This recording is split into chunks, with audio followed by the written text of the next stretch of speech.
Hello again, everyone. I'd like to officially welcome you to today's webinar, Record Keeping and Reporting for AmeriCorps VISTA Projects. I'm Jessica Birch with the Corporation for National and Community Service, and I'll be your host for today's webinar. I'll also be facilitating the live Q&A at the end of the session.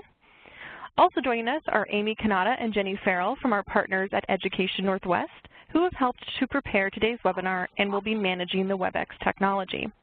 You'll also see them in the chat and Q&A to help address questions you may have during the session. So I want to start off by thanking all of you for answering that prompt that we had at the beginning of the webinar, which is describe how you feel about reporting in one word. And to be honest, I thought I'd see a lot more I guess, lively responses. I got some, intrigued. Some people feel lost, frustrated. We really do appreciate the honesty. Meticulous, challenging. I liked Pat's here. It's necessary. That's key. It is necessary. We also hear overwhelming, and that it's confusing, and that it is very involved. So those are all right. It can be frustrating. It can be intriguing. It can be it can make you feel lost, it can make you feel confused, but we're hoping that this webinar today will really help clear up some of those things that are confusing or frustrating and hopefully smooth that process for you. So let's move on, and we just want to see, it's a fun little thing that we like to do to start some of our webinars. We would like you to be able to just let us know where you are. VISTA supervisors, you are in a group of your own. You have many of you across the country to bounce ideas off of, to get support from. So we just want to see where you're at. So you can find out, you can put the little arrow as Amy and Greg have shown on the screen. To find the annotation tools where you can find this, click on the pen icon in the upper in the upper left corner of your screen to expand that annotation toolbar. And then when the tools are displayed, do the pointer tool that looks like an arrow. And then you can see, it looks like everyone's getting it. Let's see, we have a lot of people. California on the West Coast, got a lot of East Coasters. Gosh, we got a lot of Texas too. A lot of people spread around Texas. We got Lauren Sullivan, the lone person in Colorado. That's my home state. I love Colorado. Let's see, Debbie. I don't know where Debbie is. Maybe Debbie's in Puerto Rico? We have Jeff. We have Jeff in Alaska. Jeff, I served in Alaska as a VISTA. I love Alaska too. Rachel Steinberg, she's in Colorado. I met you last week. Nice to see you again, Rachel. So a lot of you, I like someone who just drew a line. I enjoy that very much. So thank you all so much. It's so great to see where you all are serving. I'm sorry, not serving. Gosh, I'm so used to talking to VISTAs. See where all of you are supporting your VISTAs. I'm sure some of you did serve as VISTAs, and it's so great to see that so many of you are located across the country, all doing the important work that you all are doing. So thank you all. It's nice just to be able to see where all of you are serving and working with. Sorry, I keep doing that serving word. So now we're going to get to our today's speakers. We have here, first I want to introduce Greg Erickson. Greg is currently a program officer with the Corporation for National and Community Service in the California State Office. He has worked with the corporation for 7 years and currently manages a portfolio of AmeriCorps VISTA and Senior Corps projects. Greg began his 13-year stint with National Service as an AmeriCorps member with the Red Cross in Los Angeles and the National and Preparedness and Response Corps. Following his year of service, he remained at the American Red Cross and worked in various roles, including AmeriCorps Program Manager, Disaster Case Manager, and State Program Director. Then we also have here Rob Cox. Rob has been with the AmeriCorps VISTA program at the Corporation for National and Community Service since 2004. Rob has helped to redesign business processes and technology systems that support VISTA programming. In addition to his role as program specialist, Rob is also currently serving as advisor to the CEO on place-based initiatives. Before joining CNCS, Rob served as a VISTA with a nonprofit organization focused on improving the school readiness of economically disadvantaged children in Washington, D.C. So we have some real heavyweights here, guys. You guys are going to learn a lot. So session goals. What do we hope that this webinar is going to do for you? So we hope that you will be able to get a list of tasks for your member record keeping and project reporting, and that you'll be able to list those tasks and know what's expected of you. that you'll be able to locate your project's performance measures and access reporting resources that we offer. And last but definitely not least, we hope that you can identify where to go for support and assistance with your reporting. So without any further ado, I'm going to turn it over to Greg, who's going to start us off. Greg, take it away. Great, thanks Jessica. So we'll start with this great picture to help us analyze reporting in general. As you'll see, there's a gap in the bridge and it doesn't look like it's aligned. And that's the main sentiment that we're going to convey through a lot of this training, is that it's really important for you to align your application with the VAD and performance measure tools. Otherwise, there's going to be a disconnect when it comes time to report on your project outcomes and outputs and outcomes. And what you'll see is, like this bridge, a lot of data will fall through the cracks and we won't be able to accurately measure what your program is doing and what accomplishments you're achieving. So let's start with some of the reporting tasks. The big picture of what tasks and roles and reporting are required for you, and then we'll focus in on each piece before we wrap up today. So VISTA sponsors are responsible for both the project management and member management, and reporting falls into both of those categories. So first, as a sponsor, you're responsible for monitoring the VISTA's use of 10 sick days and 10 annual leave days. You're also responsible for monitoring telework. If you're not familiar with telework, there's Chapter 13 in the handbook covers this. Essentially, requests for telework or teleservice are not to exceed 2 days per pay period and may be considered for a member after they have been serving satisfactorily at their project site for at least 3 months. As part of this monitoring attendance, sponsors submit bi-weekly sponsor verification forms to account for their members' whereabouts. And we're going to talk about this a little later, about the specifics of how you do this form, but this is a very important legal responsibility as a sponsor, as it affects payroll, the Department of Treasury, and fiscal audits. The second responsibility, sponsors monitor the progress of the VISTA project, including progress towards the self-identified milestones and performance measures that you selected in your eGrants application. The third responsibility, sponsors will report progress to us, CMCS, through ongoing progress reports and the annual progress report supplement. And we're going to look at both of these later in more detail. So sponsors are also responsible for involving project beneficiaries in the planning, implementation, and evaluation of the VISTA project. And fourth and finally, your responsibility is communicating the benefits communicating to us about news and accomplishments to your state office. So all of you should be aware of who your program officer is and who your state office is, and we really want you to send us updates about your program on a regular basis, and we're going to talk more about that later in the presentation as well. So here is a chart that kind of breaks down the various roles that you may have within your organization or within your VISTA project. And for those of you who are part of an intermediary or have a multi-site program, it's really important for you to engage your sites to really outline the responsibilities and divvy up who's going to do the reporting and the kind of the logistics management of how reporting is going to work and the structure of that within your intermediary. In general, the intermediary sponsor is the organization that's ultimately responsible for all aspects of the program.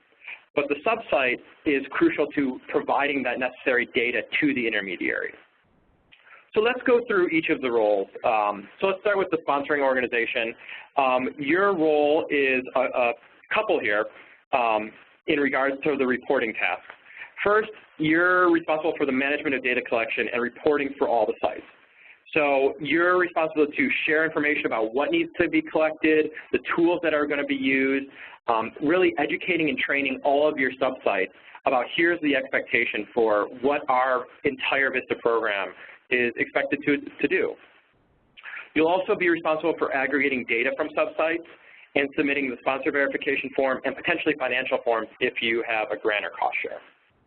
And you'll also compile data from all sites, completing all the required reports for the project and sending it to us, CNCS. So your role is really the organizer and the convener, the compiler, as the legal entity that we contract with. So reporting tasks for sub-sites may include some of these. Tracks and collect data using data collection tools provided by the intermediary or the sponsoring agency. Monitoring VISTA attendance and use of leave days in order to assist the intermediary sponsor with completion of the sponsor verification forms. And sending data and reports to the sponsor as indicated by your partnership agreement or your MOU.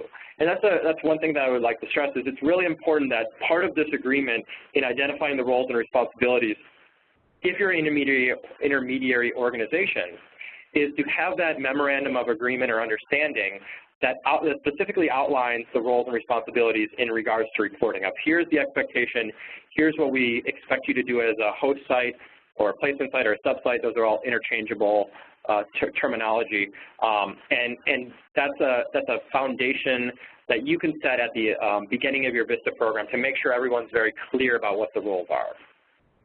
And finally, what are the reporting tasks for members? Members are mainly a supportive role. So members can inform and assist with tracking, collecting data, and using data collection tools provided by the project.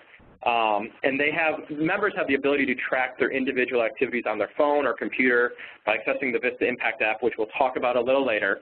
But overall, you really have to start out from a place of a clear understanding of what everybody's supposed to be doing, and that will alleviate some of those issues that what I see a lot of problems have, especially for intermediaries or multi-sites, of just not a clear understanding of what everybody's role is. So the reporting timeline represents the reporting tasks for a VISTA project over 1 year. So many of these tasks are ongoing tasks, including the monitoring of attendance via the sponsor verification process, which happens bi-weekly. Also, the collecting of data is done on a regular basis. Also, the sharing of good news, we like to see that on a regular basis. And the sooner you get it, the better for us to help elevate and to recognize your accomplishments. So the reporting on a PPR will vary depending on the process that you set up with your program, and we're going to talk about the reporting cycle. Generally, PPRs are quarterly, and the VPRS is due annually. And we'll go into detail about each type of report in this webinar. But before we do that, we'd like to mention that there is a customizable reporting task list that was included on the registration page for this session. And you can also download it from the reporting and evaluation section of the VISTA campus. And I think Amy's going to share a link to that reporting task list in the chat that you can access later on. So let's talk about our big, amazing friend, eGrants. It gets a bad rap, but it's what we got. So I would encourage you all just to embrace it for right now and love it. So first off, this session is not going to be go into detail about eGrants. We're going to show you some screenshots about eGrants.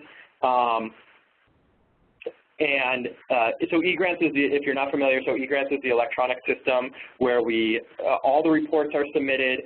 That's where everything happens. Your application is submitted, reports are submitted. It's our online system for tracking. If you're not familiar with what access you have, or if you don't have access, I would start with talk to whoever's in your organization and whoever has the grantee administrator role.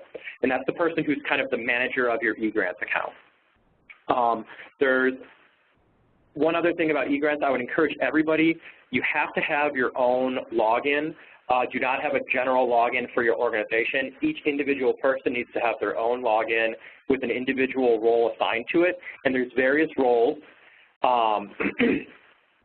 There's a great link about on this slide here where you can go and learn more about eGrants. There's also a great online course to help you, eGrants Demystified, the Insider's Guide. I would encourage you, if you're confused about e-grants or the process for, you just have more questions about the technical side of e-grants, definitely log into this course and review that, and that'll help you get a sense of just the basic technical side. So let's start with the first task, monitoring attendance. And this is one of the ongoing tasks that we spoke about, and we're going to go, and the form is called the sponsor verification form, and this is the form that we use to track attendance. So this is the easiest and most frequent report that you'll complete, and we must receive verification from sponsors that members are still active and serving, and this is the way that we do it. The sponsor will verify that members are serving full-time and active every 2 weeks in eGrants by submitting the sponsor verification form online. eGrants sends out reminders, and it's also a good idea to set your own reminder on Outlook calendar or something of that to remind yourself as well. As we said, this is a very important form for audit purposes to let us know that members are serving actively. What will happen is when you go online, there's an action item, and what you'll see is there's next to each one of your members, there's a drop-down menu. And if your member is serving full-time, you will select no action. If your member is no longer serving and has left service, there's a list of drop-down options for you of started school or left service for health issues. But what I would definitely, something that we see a lot is if a member leaves service, don't use this form as a means of communicating with your state office. This is, if a member ever leaves service or there's ever issues with your member, contact your state office first, and then you will also utilize the sponsor verification form to then identify this member is no longer serving full-time. So like I said, this is a form that you'll submit bi-weekly, and then at the end, so you'll select no action for all the members that are currently serving, and then you'll hit the button on the right-hand corner is certify, and then you're done. And it's a very simple form just to go in and say, yes, this member is active, this member is serving. So next up, since there's a lot of reading the data that was submitted by all the programs, we wanted to get a sense of what's your role in completing the sponsor verification form, just to get a sense of you know, who's on the training and then what your role is, and that'll help us guide you a little more if you have questions. So take a second and select from those three options. Thanks, Greg. So everyone, just take a few seconds here to do that. You know, what describes your role? Are you a sub-site that collects attendance data and then sends it to your sponsor? Maybe you're an intermediary or single site who collects and submits attendance in eGrants, or you're just not sure, but you want to learn more about your role. Go ahead and do that poll. It's going to be open for a few more seconds, and then we'll get that going for you. All right. We know at least David here in the chat put A, that he is a sub-site. Thank you, David. So looks like that poll is still open there. If you haven't, put in which one you are, A, B, or C. We promise we're not going to test you on this later. All right. The poll has now officially closed, and we are going to get those results. We also have someone here who put in the chat they're not sure, but they do want to learn more about their role. That's totally cool. Let's see what the majority of you said. Of course, when I'm waiting for the poll results, it takes forever. All right, so looks like the majority of you are an intermediary sponsor or a single site who collects and submits that attendance data in eGrants. But we do also have a good, it's like a tie almost between the sub-site and then those who just are not sure. So that's great. We have a whole gamut of who's here. So Greg, I'm going to turn it back on over to you. Great, thanks, Jessica. And I will say in regards to the sponsor verification form, the organization that is the legal entity, the sponsoring organization, they're the ones who are the ones who are submitting that form.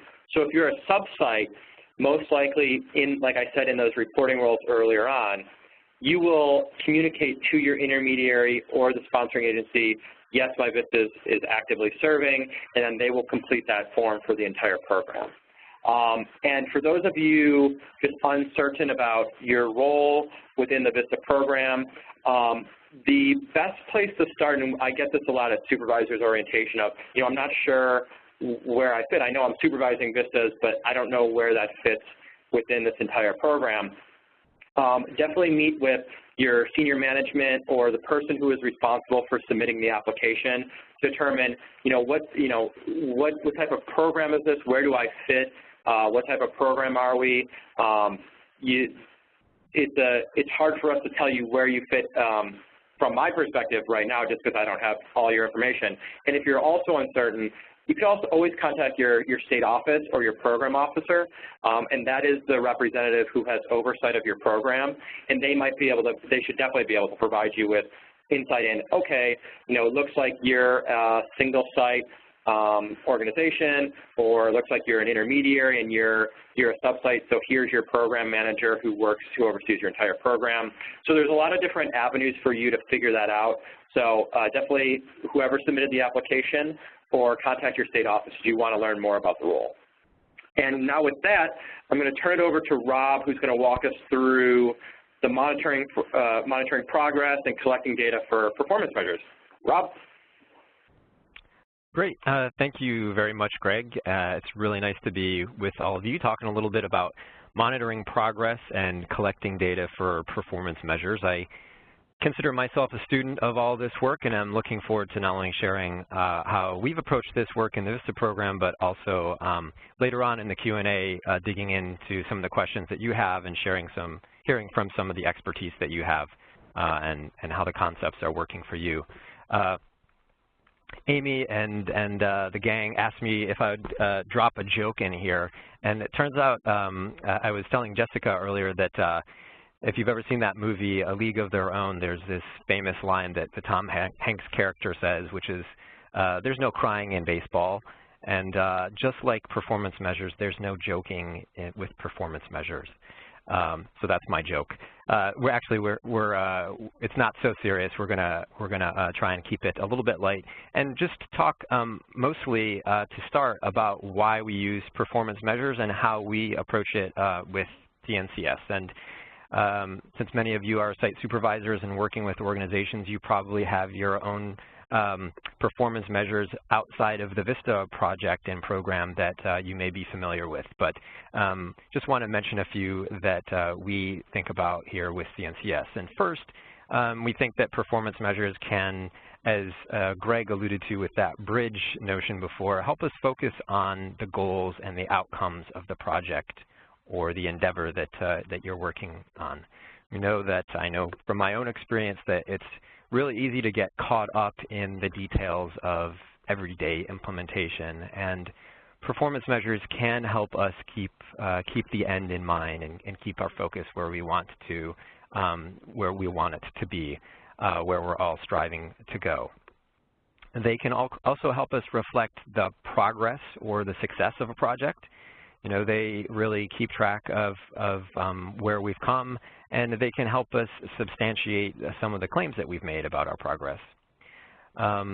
They can lend quantitative data in telling a project's story, and we want to make sure that with CNCS, VISTA is a federal program. We need to be accountable for the resources that we provide through the VISTA program, and we know that you as sponsors and sites are doing great work, and we are always looking for ways to capture indications of that good work so that we can share it with stakeholders like members of the community, Congress, other funders, and so that we can try and learn how to make the VISTA program better.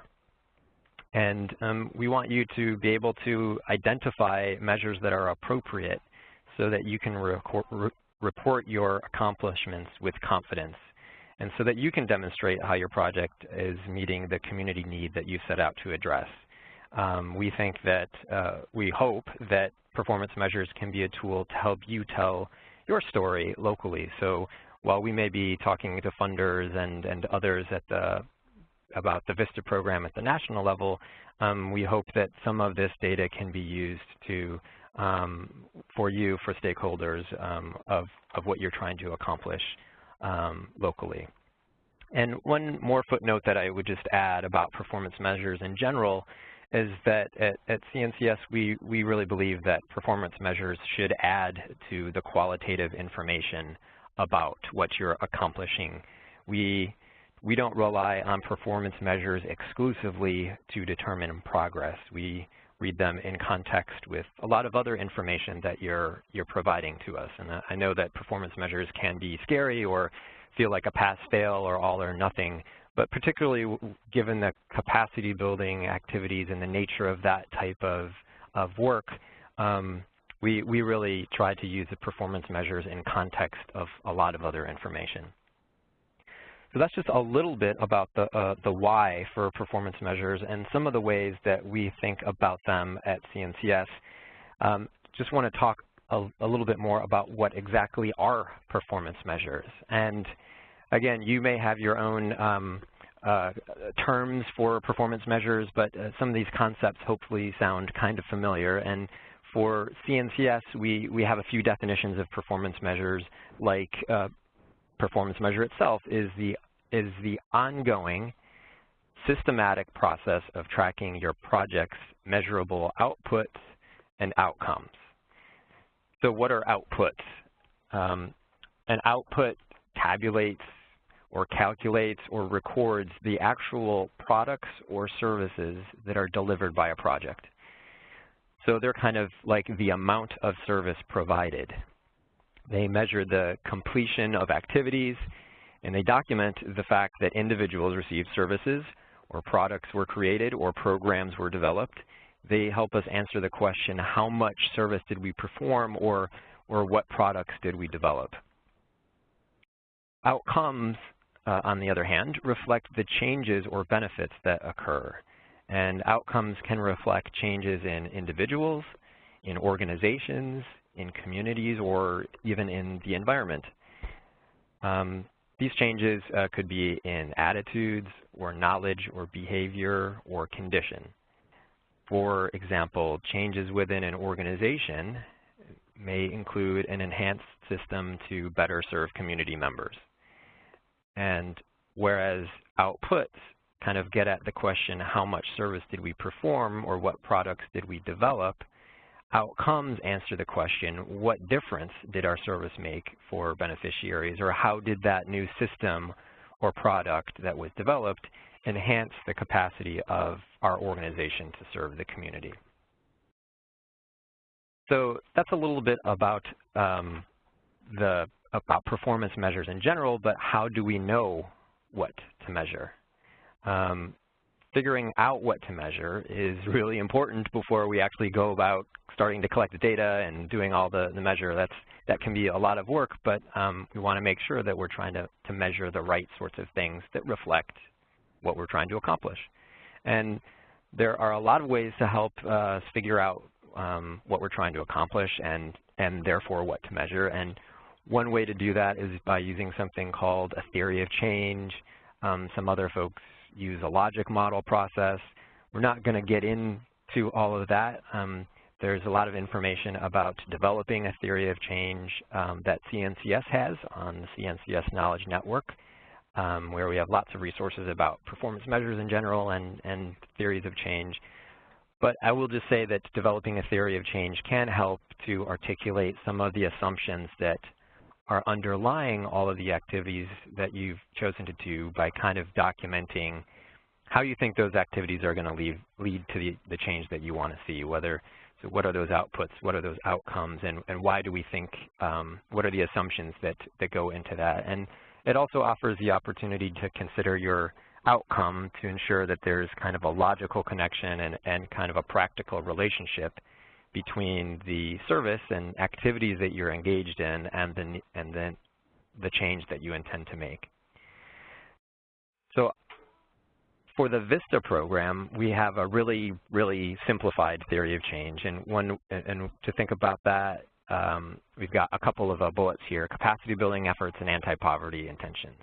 And that kind of describes AmeriCorps VISTA projects. Our really simple theory of change is that, or I should say oversimplified for our purposes today, is that capacity building efforts powered by AmeriCorps VISTA members serving with your organization and all of the other inputs that you're provided can, over some period of time, build the capacity of programs or organizations that are intended to help individuals and communities out of poverty. So here we have these two main areas that we are interested in, that we think that we're trying to accomplish and thus want to measure, and that's capacity building efforts and anti-poverty intentions. So as a result, when your organization applied for VISTA resources, we asked you to give us some information about each of those two big components, the capacity building efforts and anti-poverty intentions, both in narrative form, in kind of a description that looks like a big paragraph, as well as in the form of performance measures. And so we have performance measures about both the capacity building component and the anti-poverty component of the project that was proposed. And all of that information came in through the eGrant system, which Greg alluded to earlier, and we'll see some screenshots of the eGrant's progress report a little bit later, and it may look familiar to you. And all of the information that was in that application about performance measures then become the basis for future progress reports. So what are the performance measures identified for your project? You may be wondering, how do I know what outputs and outcomes we're actually supposed to be measuring now, and how do I ensure that the appropriate data collection tools are in place to gather that information? And judging from the poll question and the different parties that we have on the line, that may look a little bit different from where you sit. So if you're a sponsoring organization, you may have access to the eGrant system directly, and you can log in. If you haven't already, you can find all the performance measures that were in your approved application in eGrants itself. If you're a sub-site, you probably don't have access to eGrants, or at least may not have access to the portion of eGrants that will allow you to see the application. But you can request a list of those performance measures from your sponsoring organization. They may have already created a template based on what they have submitted already, and so you have some version of that. But I would say that one tip for those larger multi-site projects is that in eGrants, you can print out individual performance measure sets for individual sites. So if you're a site, you can ask your sponsor to print out that for you. It can kind of comes in this PDF, and you can have a good look at that. If you're a sponsor and you have a lot of different sites, just know that you can print each one of your sites' individual performance measurement sets and give those to folks individually, so that at least you all can be reading from the same script of what you are going to be responsible for.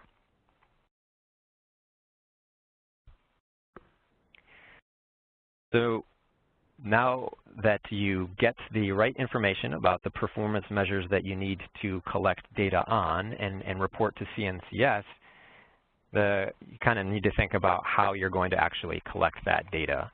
And as mentioned earlier, we want you to report your accomplishments and your data for your selected performance measures with confidence.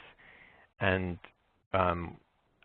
we want the data that you collect and report to CNCS to be quality data.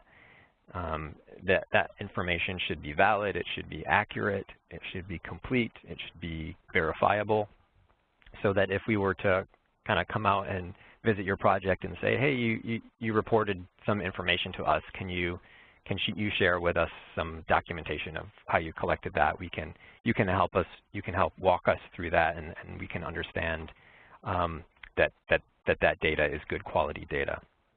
And to help ensure that our sponsors across, not just with VISTA, but across CNCS programs report quality data, CNCS developed national performance measures that are common for many national service programs.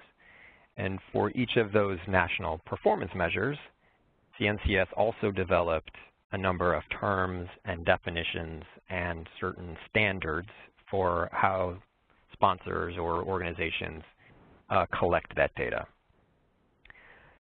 So what do I mean by that? Well, we're going to walk through an example of a national performance measure so you can kind of see what I mean. Up on the slide, we have one of our national performance measures that is fairly common. It measures a certain type of capacity building result.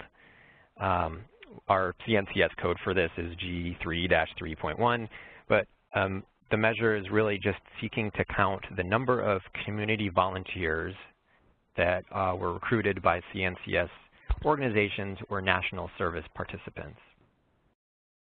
And we're going to take a live tour of one of our websites on the CNCS Knowledge Network. It's all about performance measures. It lists many of the national performance measures that are available to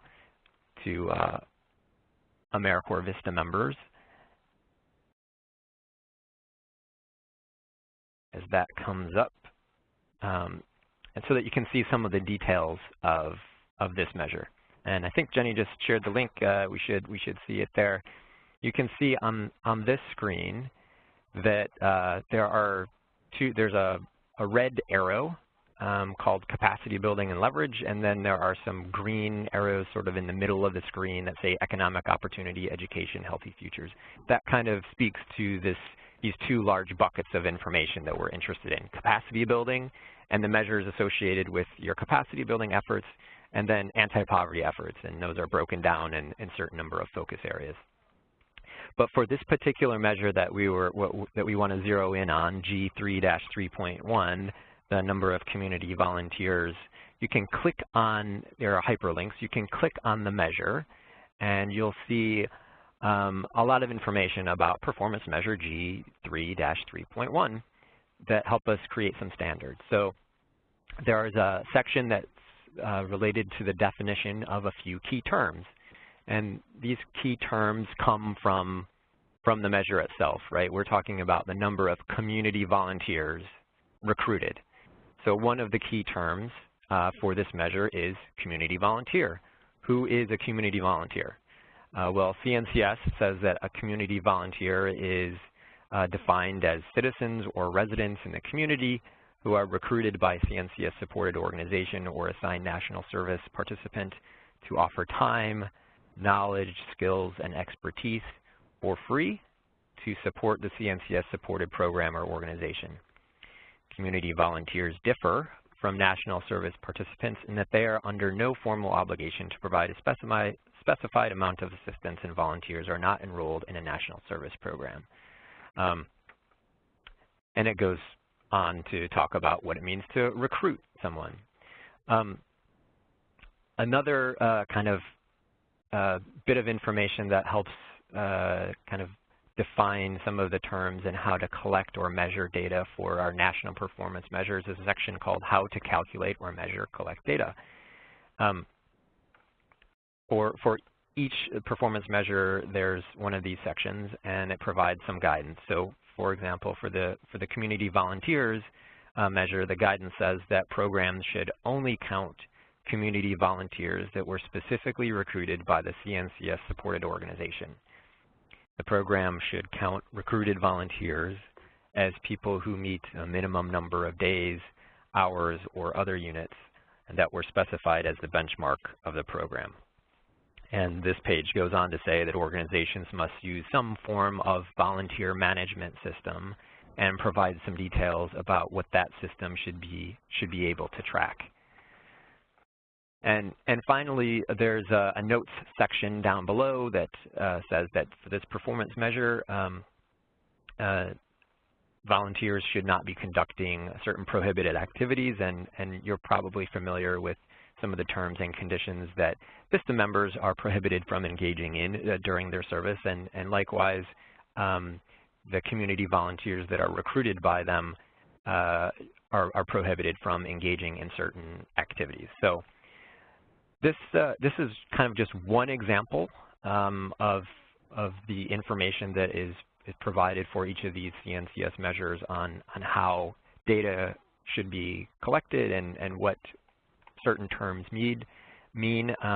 But there is one of these available for each of the CNCS national performance measures. And we encourage you to visit the site with the link here and use it to make sure that, as you're collecting data, if you haven't done this already, you're following some of these standards as you report information to CNCS.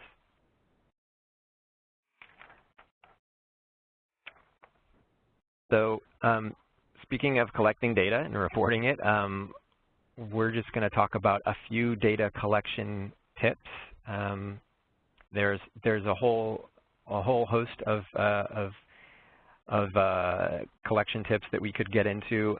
I'll just mention again that we have some resources on the CNCS National Service Knowledge Network that get into data collection in much more depth if you want to look into that. But first, I'll just say that, as mentioned previously, if you're collecting data for CNCS national performance measures, then really that first place to look is the National Service Knowledge Network and that section that we just talked about on performance measures. And you should utilize the data collection methods outlined for those national performance measures. If you're not using CNCS national performance measures, and we do allow the flexibility for you to, if you don't see yourself within national performance measures, to create your own, or if you're looking for specific instruments that are not listed in those CNCS instructions, then there are many other ways to find data collection instruments. You can search by internet. If you've been working in a particular field for a while, you probably already know something about that field's best measurement practices, or you can talk to your colleagues about that. The second tip is that tools and systems should be developed and implemented from the start of your VISTA project. And I know I'm talking about a lot of things as if you're formulating all of this now. You're probably already doing some of it, but it never hurts to reiterate. But in the ideal world, all the tools and systems would be developed and implemented as the application is getting submitted, and so that everyone is in a good position to collect data as the implementation starts. And as you're kind of doing that and identifying what your measurement question is, you want to consider where you're going to get that data. So what is the source? That could be a person, it could be a group or an organization that can provide data to answer your question. And to identify different data sources, you might identify a list of as many possible sources to answer your particular question that you can think of, and list the pros and cons of each, and then kind of identify a preferred source from there. And this should be the one that actually experiences or witnesses the change, and you want to consider how you might gain access to that data source. And if a preferred data source isn't accessible, then just consider some others, and really consider what alternatives you can use that will keep the burden low on you, but can give you similar or comparable information. And then the last tip that we have, a kind of self-evident, kind of obvious, but you should really make sure that staff and members are trained and aware of the expectations for data collection. So after identifying the data source and method and instrument, you should really figure out who you will work with in the data collection process. Create a data collection schedule based on the best time frame to collect the data and to meet reporting deadlines. Train data collectors and provide them with written instructions to ensure that the data is collected properly. And ideally, if you want to pilot that, you can do so and test that data collection process and use what you learned from that pilot to improve the process. So there's a lot to say about performance measurement and data collection. We've covered a lot in general, and you may have lots of questions or need some clarification. We'll get into them later. You can type them into the Q&A panel, and I think we're going to have some time at the end of the presentation. But before we do that, let's get into, I think we have a chat question. Is that right, Jessica and Amy? That is very true. Yep, so we do have a question here. Great. So, our questions today are for those of you who are already collecting and reporting data. Tell us a little bit about your data collection systems and how they're organized and structures. Who does what? What tools do you use? You can enter your ideas in the chat box and make sure you send it to all participants. Thanks, Rob. All right, so I know it's a big question, everyone. You know, how is your data collection system, how is it organized and structured, who does what, and what tools do you use? I know that there were some, there's a question in the chat that came in earlier about like, hey, you know, we have multi-sites, how, you know, what's an easy way that we can track attendance? So I know that some of you had put what you do at your site. So those are great. So those sorts of things. How do you collect that data? Even if it is just like, how do you monitor leave days? Like, what are those systems that you have? So that was one question that came up, and some people had mentioned that they have a Google Doc and those sorts of things. Let's see here, we're getting some more. Sharon here says that in the past they've used SurveyMonkey to collect info from their sites and members, and then they export the data to Excel to analyze it and prepare it for reporting. So that's a great way to do it. Excel definitely lets you sort and do all that fun stuff, so that's a great suggestion. She also said that for AmeriCorps State, they use AmeriCorps software for reporting. I'm not familiar with that software, but I'm happy that it works for your state programming. Julie here said that she does a Google Drive, so for each member's VISTA assignment description, she uses that and a Google spreadsheet for the volunteers. So keeping it all in one kind of a system, all going with Google, that makes it more streamlined. Let's see what else we have here. Elizabeth says that as an intermediary, they use Google Drive as well. So each member has a report sheet and a timesheet, and that they fill out each month that is shared with the project director and VISTA leader. So that's great, making that accessible to everyone. Each person has their own, so they know what they're responsible for. A lot of Google is coming up here. Amy said CiviCorps for hours and attendance. She is hoping to move to CiviCorps use for performance measures. She says currently they have spreadsheets turned in quarterly, so they're hoping to use that to compile it into one large Excel sheet. So that's great. David here says that program staff uses Salesforce and or Google spreadsheets to track things like fingerprinting or TB testing, formal observations of volunteers, training attendance, survey results, and lots more. Good to hear it, David. Renee here uses Volunteer Reporter. Allegra here says that for the VISTA Volunteer Coordinator, they use eTapestry, and that for all other VISTAs, they use an Excel spreadsheet and is monitored and given to her monthly. And she is the Data and Evaluation Manager. And let's see, the last one we have here is Time Clock Wizard for timekeeping and Google for the progress report. So that's a lot of different stuff, you know, a lot of Google, which is great. Google is a great resource. So that's great. Good to know that you have a lot of, we will have time for more questions. Like I said, like we're going to hear from Greg and we're going to hear from Rob more about those questions that you have and maybe what they've seen as successes for, you know, timekeeping. But it sounds like you guys already have a lot of resources within yourself, so that's great.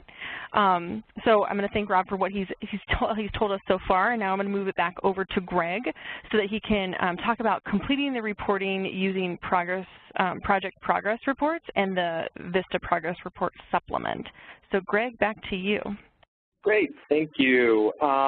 So we're going to focus on the reporting, and we're going to walk into more detail about the PPR and the VPRS. So let's start with the PPR, which is the Project Progress Report. And how I like to frame this and kind of, you know, what I usually tell my projects is, and you've probably heard this saying before, is the saying is, tell us what you're going to do it, and then tell us that you did it. So the application is telling us what you're going to do and outlining your performance measures. You're going to do it, so you're going to utilize forms like the VISTA assignment description, you're going to utilize your reporting tools, and then you're going to tell us you did it, and that's the project progress report step.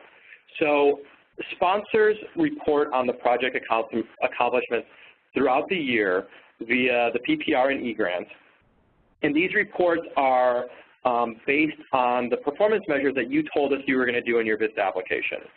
And it also has narratives for both members and supervisors to tell us about what tell us what the project is doing, update us about progress, and we usually get a lot of questions of it's mystifying of how do I do this, what do I put in each of the sections. There's a really great manual that Amy posted in the chat, which is step-by-step instructions of here's what you put in this section, here's what you put in this section.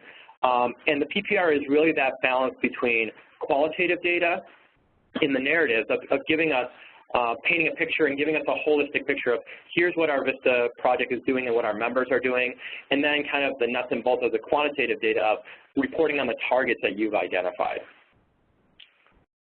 So PPR reporting periods. Progress reports are typically quarterly by default, and the reporting dates are set in conjunction with your memorandum of agreement, your MOA, or your project period in your application. So we typically try to follow this schedule of the first by quarters, and these are typically the due dates per quarter.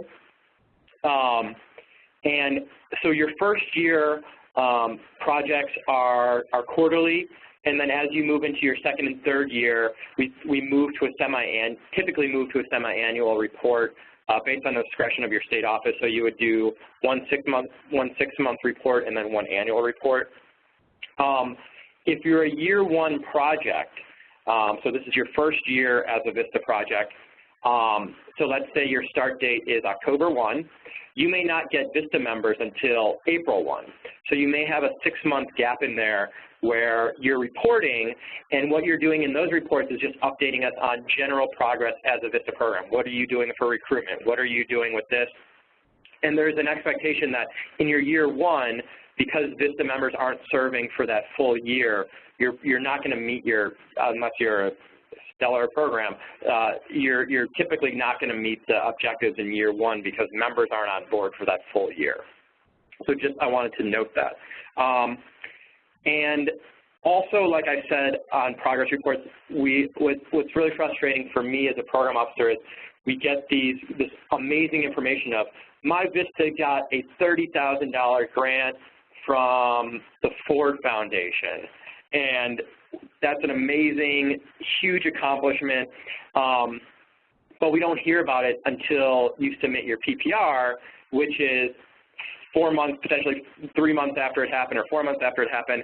And while the information is still great, if we get that in real time, we can really just advertise and highlight the great work of your VISTAs and the accomplishment of your program in real time through our social media networks, through our blogs, through our website. It has a greater impact when we get it real time, and having that communication, that dialogue with your state office and your program officer is really key in that aspect. So here, I've reached out to my colleagues in various state offices to kind of get a sense of what are some of the common mistakes that people have when submitting their PPRs. And this is kind of the list that we came up with. You know, it's not an official list, but this is just what we see on a day-to-day basis that we thought would be helpful to communicate to you on how to create better, more outstanding PPRs. So, and we'll walk through these as I go through the screenshot, but just some of the things that make the PPRs less valuable is when there's general information, inaccurate data. So like Rob was saying, the data may not be valid or supported by tools. So that the targets that you're inputting into your PPRs, you can't point to how you aggregated that information and you got that data. The data is not cumulative. So as you go through each quarter, you're building. So quarter 1, you're reporting on quarter 1. For quarter 2, you're reporting on quarter 1 and quarter 2. For quarter 3, you're reporting on quarter 1, quarter 2, and quarter 3. And then for your year end, we want to see the total aggregate throughout the entire year of that reporting period. Not supported by tools. The data doesn't reflect the actual reporting period. So we only want to know what's happening for those dates.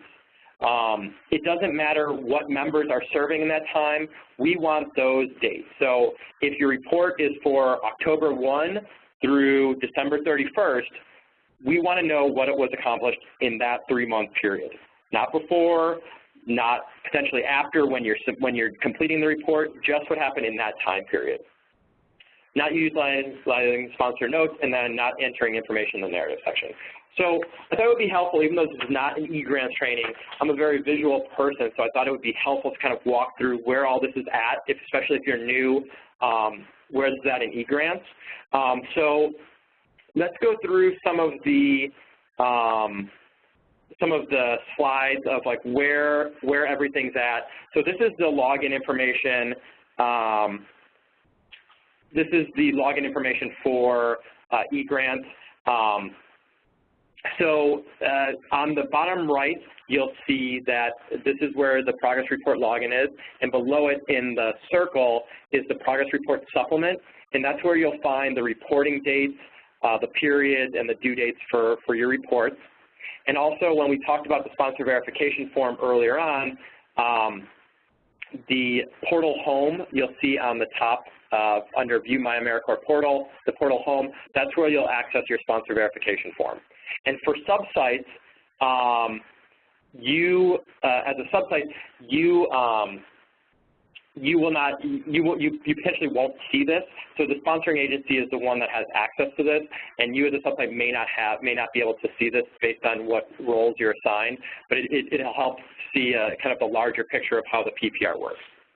So the next slide, we'll go into the actual progress reports. This is what a progress report looks like in eGrants. There's various tabs that you're going to be required to fill out. There's the member development tab, there's demographics, narratives, performance measures, and then a summary. So, and here, the manual will walk you through how to fill out each of these sections. And like I said, in the sponsor note, there's a way for you to explain to us what's happening. So maybe you want to give more information about, you know, what your on-site orientation was like, or what grant writing seminar. Utilize those sponsor notes so that we can really see, it just gives us more information about what's happening. So the next slide is the narrative section. So there's a lot of narrative sections here. And the first kind of common mistake that I noted was just general information. We'll get information like in partnership. Well, the project will report, our VISTA created a partnership with Google. That's great. That's great information to know, but we don't know, if you provide too general of information, we don't know, well, how does that partnership relate to your VISTA program? How is that partnership benefiting the program and helping you accomplish your performance measures? Or under resource development, we'll get something along the lines of, VISTA was awarded $30,000 grant. Great. What is that grant going towards? How is that helping your program? How is that helping your organization? So providing more information, it's just great for us to know that, and then it's to have an understanding of what your project is accomplishing. And just people not utilizing the narratives in general at all, we don't get a sense of what your project is doing when you don't utilize the narrative section. For program officers, we may have a large portfolio, and we may not get to see your project, to visit your project in person, maybe every other year or maybe yearly. So this really helps us get an understanding of what's happening at your project. And then the last slide that I'll show you, the performance measure tab. So there's a performance measure tab, and this is where you'll start entering your targets. So you're going to put, and this is a very specific towards this this specific program, so your performance measures may not look like this. And so this is where you'll start entering your outputs and your outcomes. And then also there's a sponsor note section where you could put struggling with this performance measure because we lost a couple of placement sites, or whatever's happening in that for that specific performance measure. That gives us more information in detail so that as you're reporting on your targets, we know, well, here's why you're maybe you're going way over your targets, and we're like, well, that's odd. Why is that happening? That helps us give us a greater sense of what's going on at your site.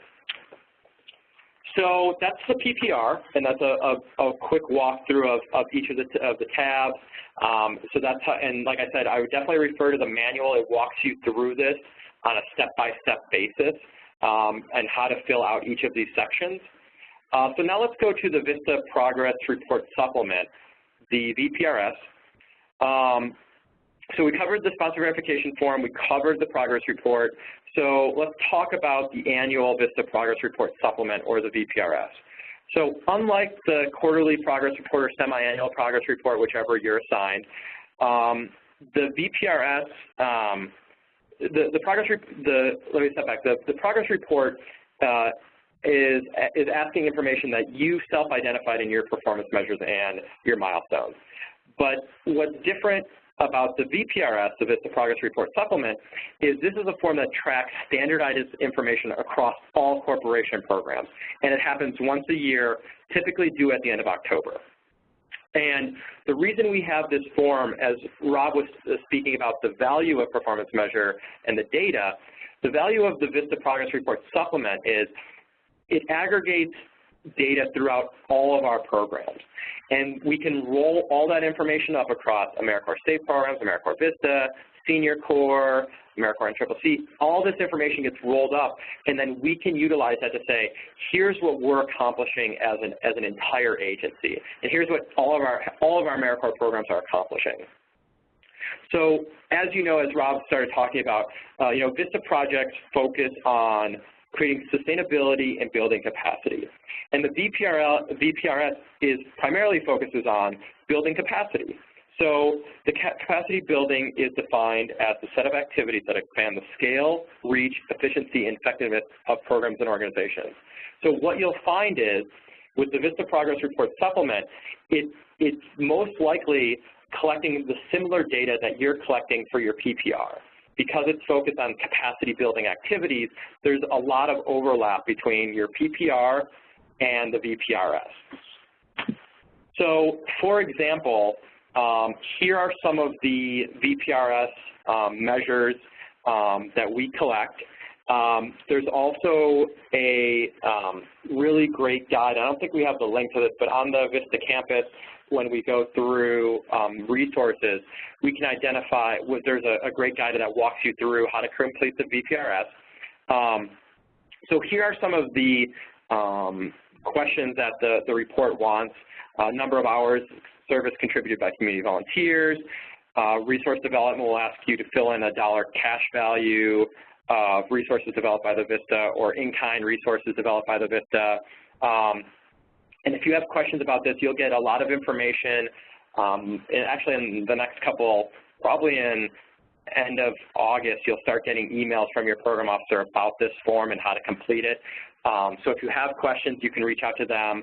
But there's and it's also, if you're not measuring something, you're not required to report on something that you're not measuring.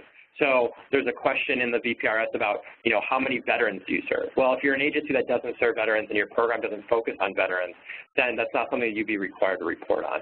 But it's great to see all the questions that are asked so that you can build that into your tracking tools throughout the year. So to prepare for reporting on the future VPRS forms, you'll want to ensure you have an established tracking tool to collect the data that's relevant for your program. The VPRS has many questions, and you'll only need to report on the areas in which your specific projects are working. There's a new mobile tool available for your VISTAs to collect data, and it's called the AmeriCorps VISTA app, which we'll look at in 1 second. But I wanted to stress the time period for the VPRS it's annual. So the things that happened between October 1 and September 30 for the previous year. So this upcoming VPRS that'll be due, I'm not sure if it's definitely going to be due October 31st of 2016, but the report will definitely be collecting data from October 1st, 2015 through September 30th, 2016. And then you'll enter that into the VPRS, which is submitted in eGrants. And if you're a sub-site, you'll work with your intermediary to send that data to the sponsoring organization so that they can report on that to us. So last but not least for me, let's talk about the AmeriCorps VISTA Impact app. And some of you were asking about different tools that you can utilize. This is a tool that the Impact app allows your VISTAs to track their activities using their smartphone or computer. It'll keep a log of their activities and the details like how much money or how many volunteers that they're responsible for recruiting and helping with. It also generates and sends a report to you so that you can keep track of all their information. This is a mobile-friendly website rather than a downloadable app. So it's not available through the App Store, but will work on the web browser or any smartphone. It's exclusive to VISTAs and the campus. And Amy put the link into the app, or to the information about the app in the chat. Actually, I have two more slides. So the next is sharing good news and accomplishments. I really can't stress this enough of, we want to hear what's good, what's the good news and what's happening, and to share that with your state office through links or attachments and images that aren't supported through eGrants, and to get that in real time. So some examples of news that you might want to share, I've already talked about a little bit of, you got a really huge grant, your VISTAs have really accomplished something amazing. There's just so many different things that you could share with your state office. So I'm curious from everybody in the room, what else might you share with your state office? And you can enter that in the chat box. What are some examples that you've either done or things that you think might be really helpful to share with your state office? Thanks, Greg. That's great. So we already have some stuff coming in. Julie here, awards. Letting them know about awards is great. Whether that's a grant award, as Greg mentioned earlier, maybe they got a $30,000, grant for the organization, or if that's maybe they were honored by the community in some way. They got a reward, or not a reward, an award. Also, let's see here, Michael said great graduation rates with our partners. So definitely, if your VISTA is helping in schools and you notice a huge increase in graduation rates, share that. Share the impact that your VISTAs have had. Neely here said articles published by VISTAs is always fantastic, and even ones I'm going to add in there, ones that are about VISTAs are always great as well. New partnerships that Kendall here mentioned. So David here also said internal and or external record sets. So these are all great. So just keep them coming, guys. We're going to be monitoring through this throughout. I'm going to send it back on to Greg now. So there's a couple items you may need to submit that we just wanted to quickly touch on. So there's an FFR, the Federal Financial Report, and this is if your program receives an actual grant award. And that's if you're receiving money from CNCS, the Corporation for National Community Service, to operate a VISTA program. And it's a lot of programs don't do that, but if you do receive a program grant to operate an AmeriCorps VISTA program, you're required to submit the FFR, typically on a quarterly basis. And then there's also the cost share reimbursement process. So if there's there's three different types of AmeriCorps members. There's a standard member, which means that CNCS pays for the member. There's cost share, which means we pay for the member, but we want reimbursement. And then there's a program grant member, which is you're administering the program for us. So if you're a cost share and we're administering the living allowance for your member and we're paying for that living allowance, the expectation is that you're then going to reimburse us for that member, for the cost of that living allowance for that member. And here is the manual. We're not going to go too much further into that, but just to make sure that you're aware that if you have a cost share program, there's one other additional reporting requirement, and that's paying us back. So with that being said, I think that's my last slide. I'll turn it back to Jessica. Thank you, Greg. I like how he ends on paying us back, because where he's going to leave it with us. So thank you, Greg. I'm going to just go briefly over our next few slides so that we can make sure we have enough time for your Q&A in our last 15 minutes here. So I now just want to talk about the VISTA campus briefly. So if you've not yet visited VISTA campus, which is vistacampus.gov, we encourage you to check it out after this session. There is a whole section devoted to you, VISTA supervisors, and resources that you can check out and utilize at any time. So I definitely recommend you checking that out.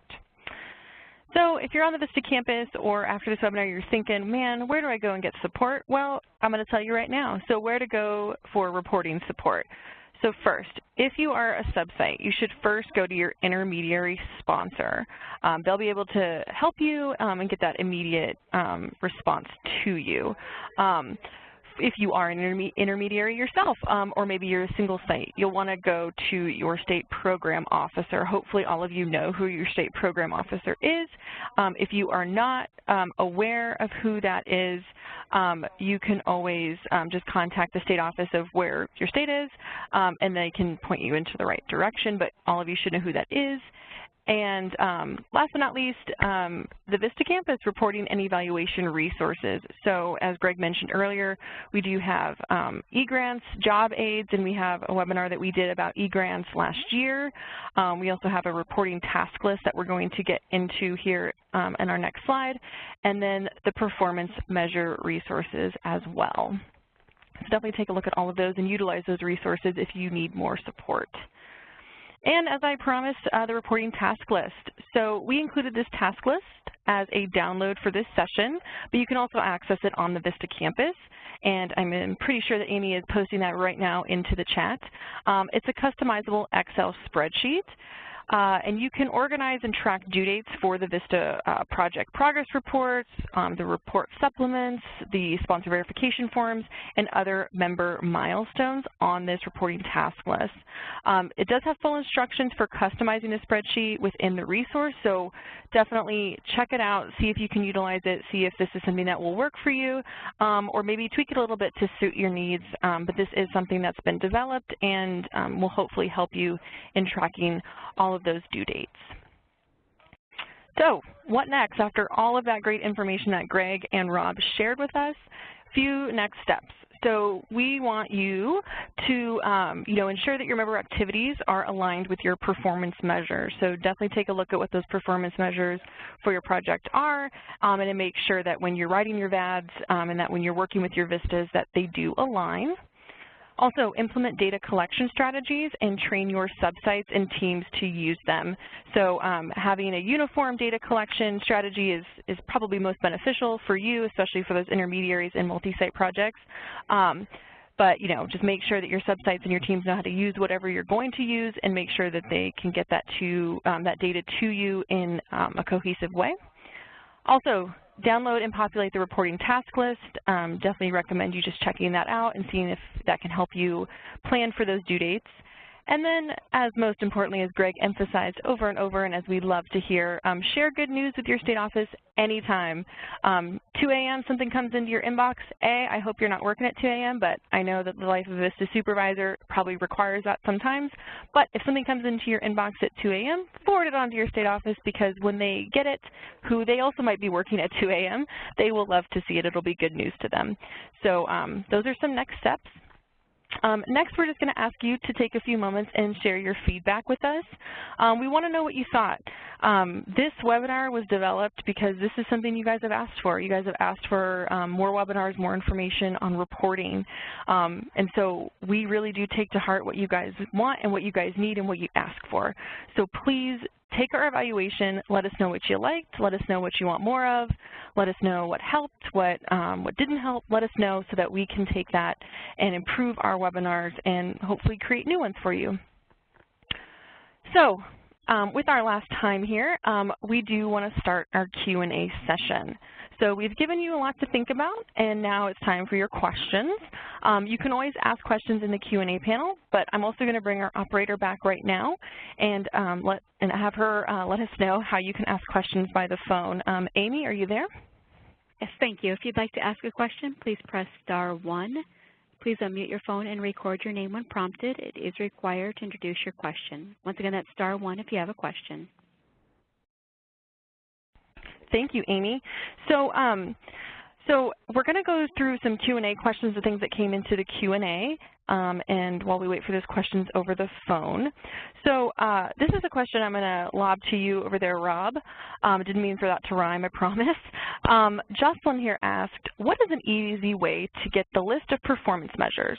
Oftentimes in the report, they ask you to report on G.3-3.1. How can I access that information easily so that I know which point G.3-3.1 is?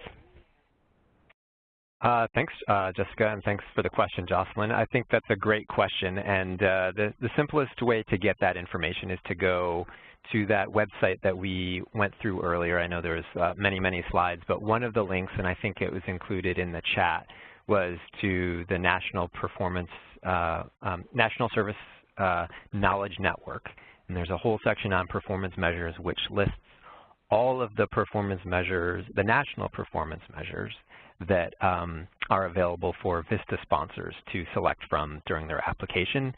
And for example, that G3-3.1, the number of community volunteers recruited by in this case, VISTA members or your organization for the project is listed there.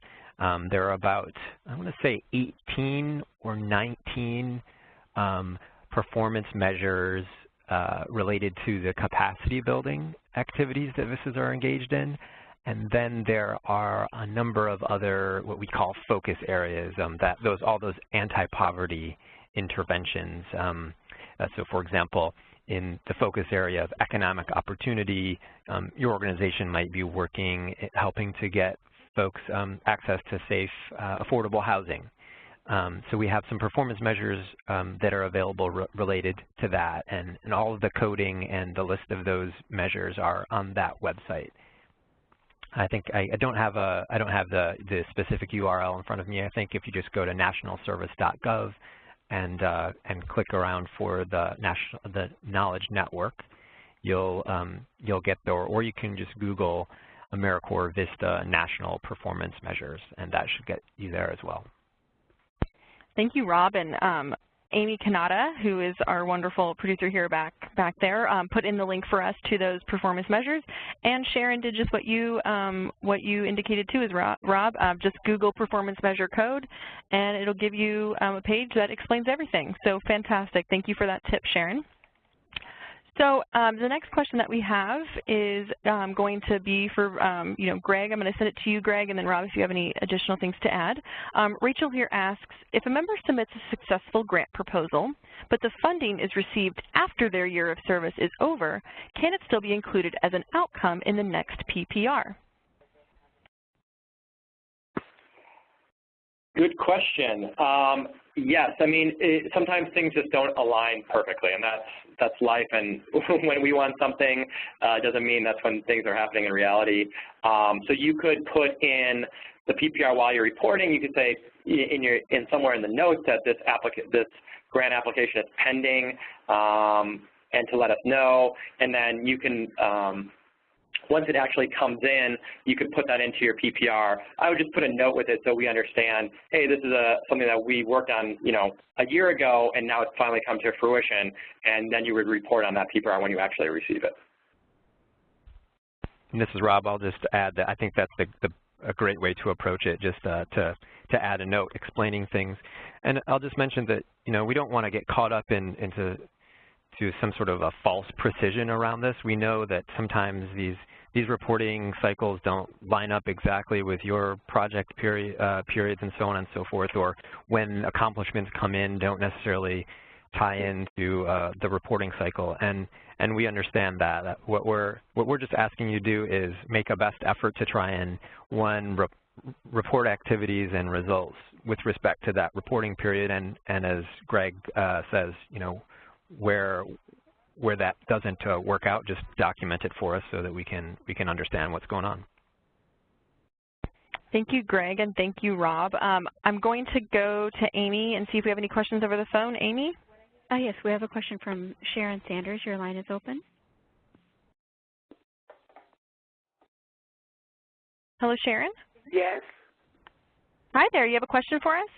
Yeah, my question was, you said something about doing an evaluation on the training. Yeah. How do you do that if you're on the phone? Ah, I see. So you're not able to look at it on the webinar here with us? You're just joining audio? Yeah, I did audio because I was still in my kids' program at the time it started. So. Yeah. So Sharon, what you can do, we can, if you want to just let us know, just what you liked, what you didn't like, what your thoughts were, and you can email us at VISTA Webinars at VISTAWebinars@cns.gov, and we'll make sure to get that feedback from you. Okay. Thank you. Thank you, Sharon. All right, so we're going to go to another question here. That there was quite a few about this, so let me pull it up. Now I've, of course, lost it. Someone here said that second-year project, and this is when we were talking about data, and if it was cumulative or if it's just per period. So Wanda here asked, she's a second-year project sponsor. She's like, what data needs to be cumulative and what needs to stick to the 3-month time frame? She said up until this point, all of her reports have only covered the 3-month time frame, so she was just hoping that we can expand on this. Is there certain data that should be cumulative over the whole project or things that are just the 3 months? If you could just provide a little bit more information about that, and I'll give that to you, Greg, here first. Thanks. Yeah. And this is the time periods get a little confusing, and I'm glad you brought up this question. Typically, unless you receive different directions from your state office about how they prefer to receive information on the progress report, so typically, if you're quarterly or semi-annual, when you go in to update your targets, you're going to update you're going to provide those targets as a cumulative total. So from quarter 1 to quarter 2 to quarter 3 to quarter 4, as you go through each period, you're going to put in the aggregate target for that information. For things like the narratives, some projects will keep kind of updating that as the project goes along. Other projects will just focus on that 3-month time period. So in general, the qualitative, the narrative sections are the 3-month reporting, and then your targets are cumulative. And this is Rob. I'll just add that we made reference to some progress report instructions earlier. I think they were included in the chat link, and if that can be added again. But it basically provides all of the information about what you need to enter into that eGrants form on that document, including how to handle things which are cumulative or not cumulative. And so I'll just leave it there for the moment. Thanks, Greg, and thank you, Rob. So I do just want to be cognizant of time. We do have some questions here in the Q&A, and we will stick around to answer these questions. We understand your time as supervisors are valuable, so we know if you have to log off, please do so, but we are going to stick around and answer these questions because we know that this is an important topic. Just as a reminder, this webinar will be recorded and will be posted on the VISTA campus in about a week, so you can always refer back to this. So we're going to go on to the next question here. Katie asked, what documentation should we be collecting as backup for data? So we require grant award letters, sign-in sheets, copies of documentation created. What is the best practice for documentation?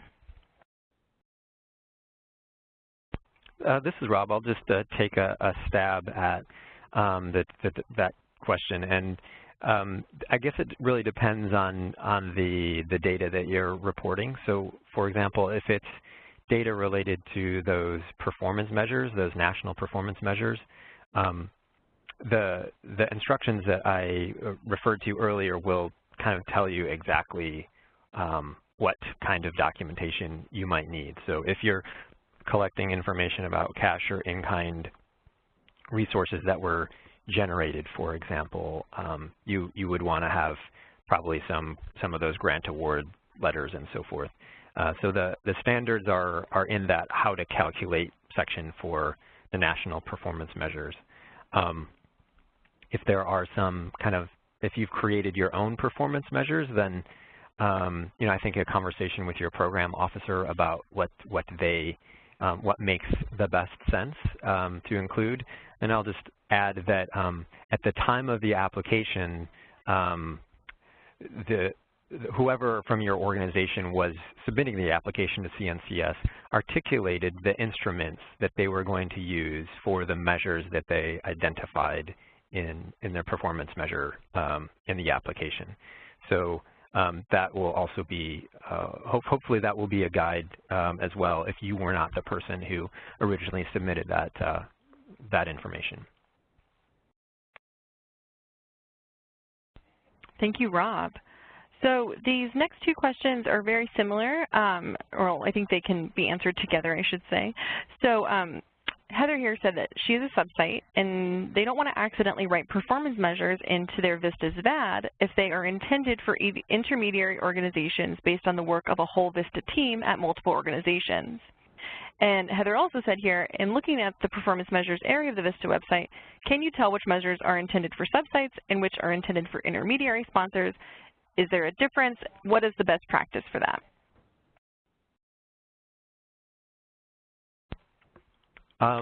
This is Rob. I'll take the second question first.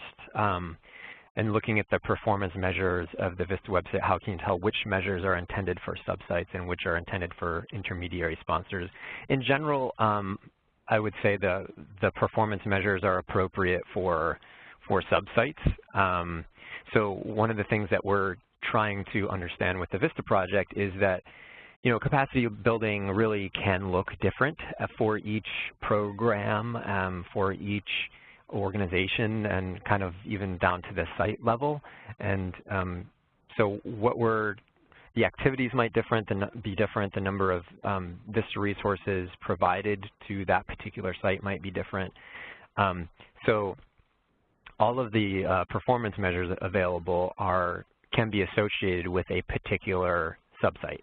So a lot of our multi-site programs, if you look in eGrants at the performance measurement module, will have performance measures for each site. There could be 50 locations where VISTAs are engaged in capacity building service efforts, and some sites may progress much more quickly, some may progress less quickly. The activities, even if it's associated with, say, with a housing program, may be different. So we designed the national performance measures so that they could really be applied at the subsite level.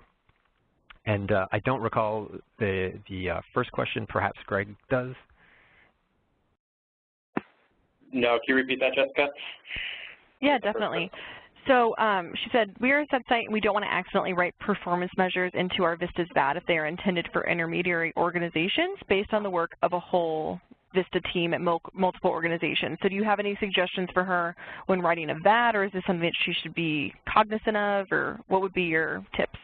Right. I mean, that goes to the sponsoring agency, and I think their training of subsites and VISTA supervisors about here's the overall performance measures, and your sponsoring agency will be reviewing your VADs as they submit them.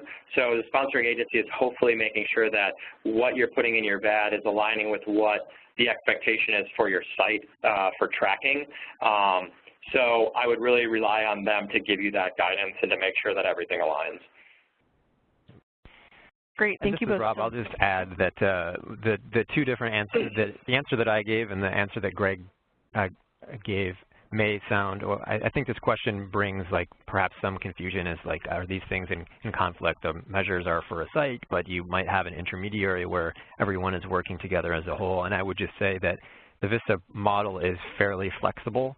It's one of the great things about the program. And performance measures, going back to knowing what to measure, it's not just picking performance measures. You kind of have to show what's your theory of change or how is this all going to work together. So it could be entirely appropriate that we have performance measures for this larger network of systems, or we have performance measures just associated with individual subsites. But I think Greg is exactly right. It would be a conversation with that sponsor, that larger sponsor who's got their eye on the big project to see how they kind of articulated the work that's going to be done and thus the performance measures that are going to be associated with that. Right, and I would, for example, a program that we have that it's a statewide program, and their performance measures are for all of their placement sites. So if you looked at their performance measures in their application, it would say 1,000 volunteers, and so a sub-site wouldn't know how they fit into that overall performance measure.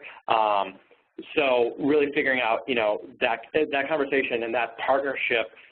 Going back to your memorandum of understanding and outlining the roles and expectations is really important, and that'll help you have a really better functioning program if you're having those conversations and you're part of the bigger picture, or at least have an understanding of the bigger picture. Great, thank you both so much. So I know this is all a lot of data for you guys, so hopefully you guys are getting some good stuff here. And like I mentioned, again, this is going to be recorded. So I want to go back to Amy on the phone. Amy, is there anyone on the phone? No, there are no questions on the phone. All right, thank you so much. So let me ask one here. This is going to go to you, Greg. I think it's probably a pretty quick answer. What is the due date for reimbursement of expenses that are held throughout the year for support grants? Let me say that again. What is the reimbursement process for support grants? So you as an agency have access to the payment management system, or hopefully you do, and you will draw down those funds. After you expend them, then there's a system through Health and Human Services called the Payment Management System, and you will access those funds that way, and you will draw those down. And is there a due date that has to be done by, 30 days after? Is there any kind of a due date or anything like that? I can't think of the specifics, but you can always contact your program officer or your grants officer who manages those support grants, and they can give you more specifics. I don't think there's an actual reimbursement timeline besides utilizing it for your grant ends. Okay, great. So this one is from Sharon. So Sharon says, or asks, I should say, does the member development section of the PPR need to include every hour that a VISTA serves in? For example, if you have one VISTA who serves 120 hours during the reporting period, do all of the columns need to add up to 120 hours? Oh boy, math questions, horrible. So do all of the columns under the member development sections need to add up to 120 hours? So I'm trying to think through this question. So if a member, so the member development is for all the training that happens for a member that you're reporting on. So if a member goes to one member goes to a 5-hour training in resource development, that would be 5 hours that you would report on. So essentially, ideally, if for all the training time for that reporting period, yes, all the columns would add up to that based on what you've tracked. So, I mean, if you're tracking the number of training hours, you would be entering those into each section. And then hopefully whatever that total is for the year matches what you've entered into each section. I think that answers your question, hopefully. Rob, unless I missed that completely. No, but, that's right. I don't know. that's exactly right. And I'll just say that you may be, if you're not familiar, wondering what is the member development section. And really, as Greg explained a little bit earlier, as part of receiving VISTAs, we're hoping that these VISTA members can help you get important things done and make good contributions to your program, your organization, their community. And one of the responsibilities of the sponsor is to we also want these folks to have a good experience to develop professionally and otherwise during their service. And one of the responsibilities of a sponsor or project supervisor is to provide opportunities for these individuals to develop. So this whole section is really, we have a VISTA who their assignment calls for them to do some grant writing. However, they aren't familiar with that. We got them hooked up to a free grant writing course that lasted for 3 hours during this reporting period. And so what we would want to see reported on the member development section is this one VISTA attended something for grant writing for 3 hours, and that just gives us a sense of the amount of support that you're giving them along the way in terms of their own development, the skills development that they're getting. And it also allows us kind of at a national level to peek in and say, okay, we're seeing a lot of folks who are providing training around, perhaps technology use, information technology. What does that tell us about the kinds of needs and competencies that members are being, or assignments that members are being asked to undertake? And do we, as a VISTA program, kind of nationally, need to think about other in-service trainings or webinars or pre-service orientations or helping to recruit different types of folks who have different competencies? So that's kind of what this is about, and the number of hours they get reported don't really necessarily correspond to the number of hours that a VISTA has been in service.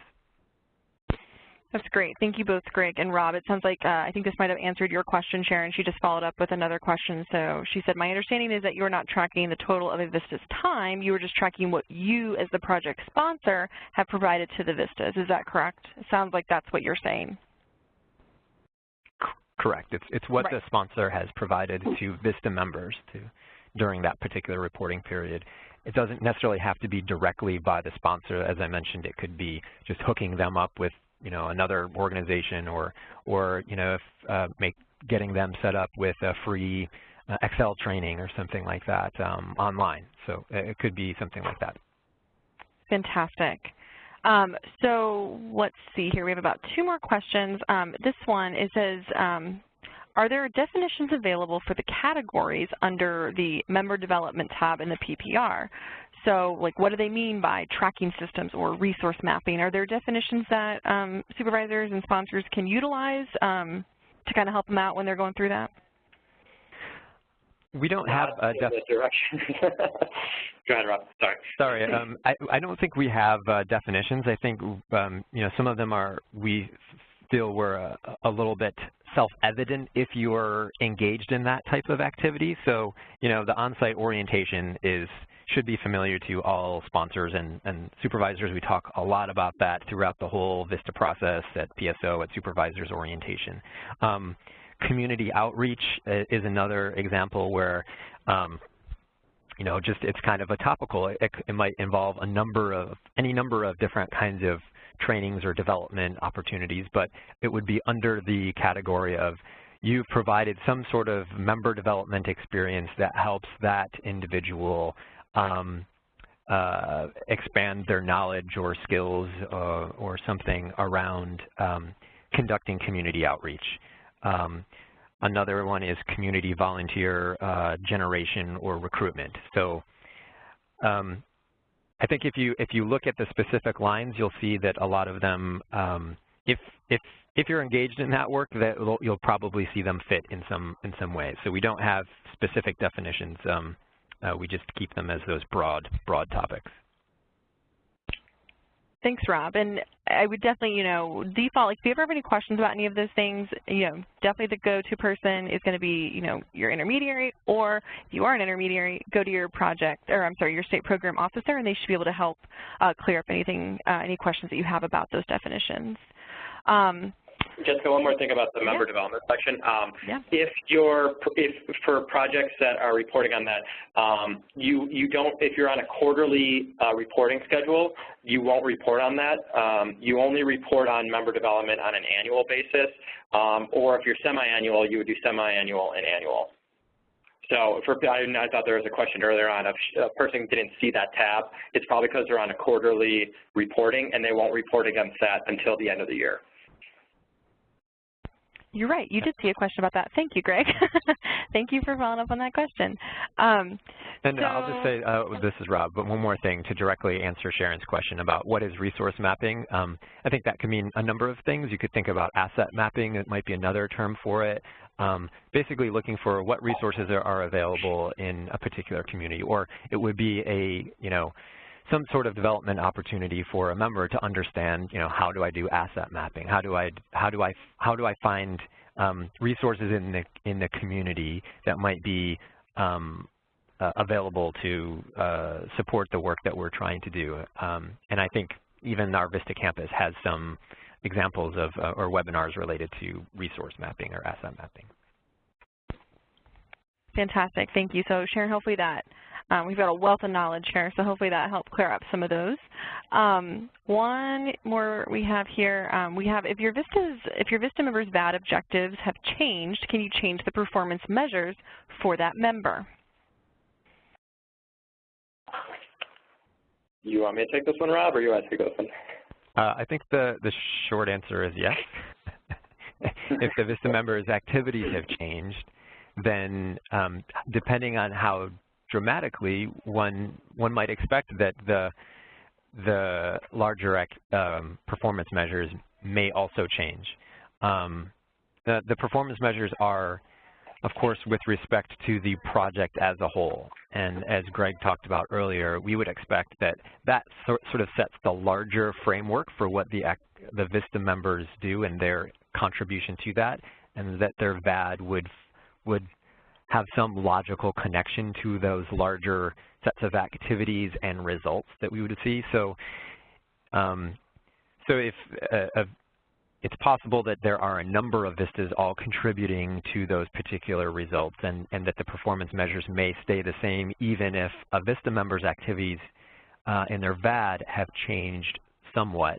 But I think that it's sort of a case by case. You would really want to have a conversation with your program officer to say how far are we deviating from the VAD, and how much is that affecting our larger projects, sort of goals, activities, and expected outcomes.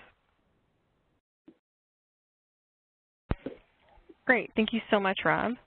So the last question we have here, and this is for both of you, so you both get very lucky. Laura here asked, are you anticipating any changes to reporting in the year ahead? And she also wants to say, thank you for aligning reporting dates with standard fiscal quarters a year and a half ago, which was a huge help. But are you anticipating any changes to reporting in the year ahead? This is Rob. I'll say that one thing that we don't have any immediate changes in mind for the year ahead. One thing that we are doing and is trying to look at our own performance of our performance measurement system.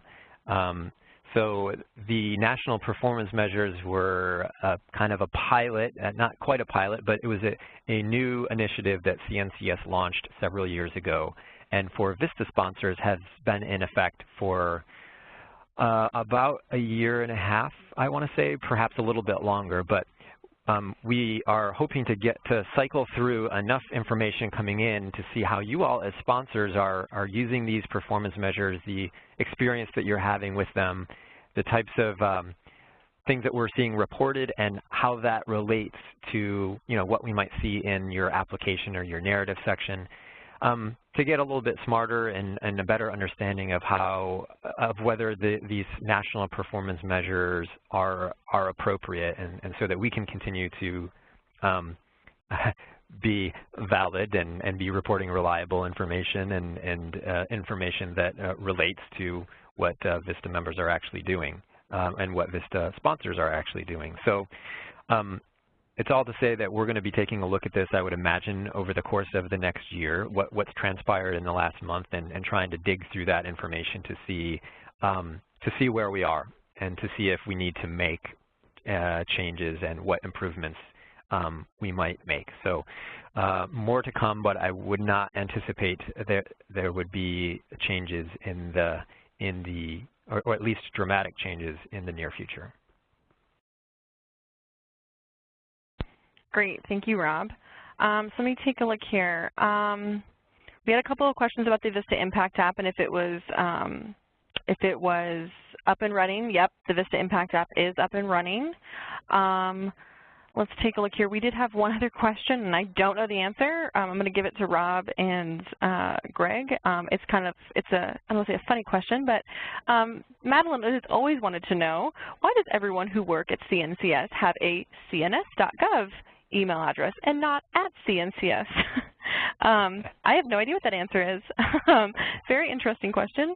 Not about reporting, but it's, do you guys happen to know the answer for Madeline? I do. Greg, do you? No, actually I don't. Well, if you stick around long enough, you get to know a little trivia like this. CNCS was not always called CNCS or the Corporation for National Community Service. At one time, it was called the Corporation for National Service.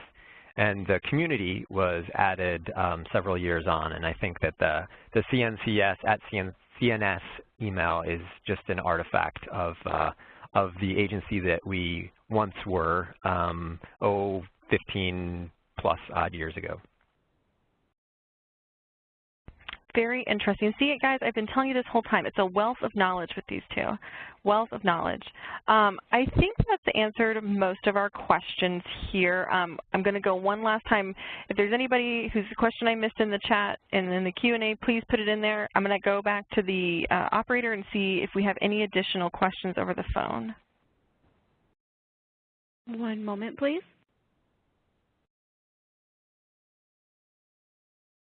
We do have a question from Bashir. Your line is open. Okay, thank you. Hey, I have a quick question for Rob. I kind of missed it earlier. I know you were talking about something that needed to be paid back for the sub-sites. Can you give me a scenario where that occurred, or what that was actually all about? Was that related to the support grant reimbursement? Did you say paid back by the sub-sites? Yeah, you mentioned there was I think you ended your what you were talking about with that. You said there needed to be paid back, so I wasn't sure what that was specifically. Greg, do you want to dive into that one? That might have been the question that you answered. Yeah, if you have a cost share project, which means that you have an agreement with CNCS that you're going to reimburse us for the member's living allowance, and that's a specific type of program. So you would know that from your VISTA application. So if you're the sponsoring agency, let's say we give you 2 VISTA members, one is a standard VISTA and one is a cost share, we would expect a reimbursement for that one member. And as a I don't know, are you a sponsoring agency or a sub-site? Just a sub-site. Okay, so there may be an agreement in place between your sponsoring agency and a sub-site for you to reimburse them for a cost of the member, but that's something you would know just from your MOU or your agreement with that sponsoring agency. It's not required of all programs, so it's specific to that type of program. Got it. Thank you. I just wanted to tell you, but I appreciate your questions too. You guys have been answering a lot of my questions as well, so thank you guys. Awesome, great to hear. All right, we'll take one more question here, and this is just because I know we had talked about it, and Greg, I think this is going to be mainly directed to you just because you are a state program officer and you work with a bunch of your projects here. What have you found to be good ways to track time and attendance? I know that was one of our first questions that we got. I know a lot of people offered their ideas and what they do. Have you seen something that's worked really well with the programs that you oversee?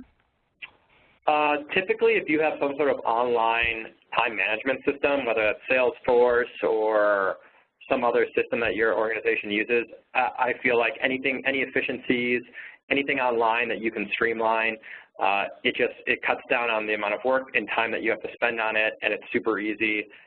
So any online time systems have been, I found from just visiting projects, this seems to be one of the best ways to do that. Great. All right, everybody. We appreciate all of the questions. This has been so wonderful to get all of your questions, and hopefully we've answered the majority of them. We do know that reporting is never ending and that you may still have questions. So I do want to say thank you for joining us today on our webinar, and that if you do have further questions, please do not hesitate to email us. You can email us at vistawebinars@cns.gov. That email address is on your screen, and we sure hope that you can join us on our next webinar, which is Addressing Mental Health Concerns. It's our next supervisor webinar, and it's going to be on September 8th, which is Thursday at 2 p.m. Eastern. And then we do have an upcoming VISTA member webinar that we hope you encourage all of your VISTAs to attend. It's at the end of next month, and it's around project management. So thank you all for joining us today. A big thank you to Rob and Greg and Amy and Jenny for all of the work that went into getting this out to everyone, and we sure hope to see you again. Thanks, everyone. Thank you for joining today's conference. You may now disconnect.